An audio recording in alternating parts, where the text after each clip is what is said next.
అరే తిక్కనా కొడక హిందువులరా, ఒకటి గుర్తుంచుకోండి. ఈరోజు గడిచిపోతుందిలే, ఈరోజు తాగాములే, ఈరోజు తిన్నాములే, ఈరోజు ఎంజాయ్ చేసాములే అనుకుంటున్నారు మీరు. ఈ రోజుతో గడిచిపోయింది కాదు నీ చరిత్ర, ఈ రోజుతో అయిపోయింది కాదు నీ జీవితం.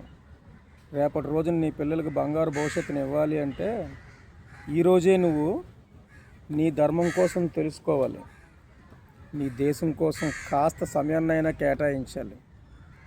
ఒకటి గుర్తుంచుకోండి,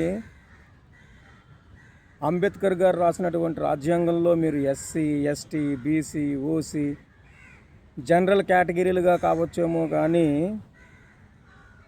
ఎడారి మతాలు రాసుకున్నటువంటి వారి మతాధార గ్రంథాల ప్రకారం నువ్వు కాఫిర్వి, అంటే చంపడానికి అర్హుడివి, నువ్వు సైతానివి, రాళ్ళతో కొట్టి చంపడానికి అర్హుడివి.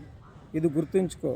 ఇది తెలుసుకోలేనంత వరకు మూర్ఖంగా ప్రవర్తిస్తే నీ జీవితం, నీ పిల్లల జీవితం, నీ దేశ జీవితం, నీ దేశ చరిత్ర, నీ ధర్మ చరిత్ర మొత్తం అంతా మట్టి కొట్టుకుపోవాల్సిందే, మట్టిలో పోవాల్సిందే.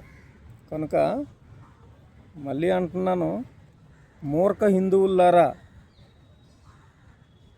మేల్కొనండి, మేల్కొనండి, మేల్కొనండి.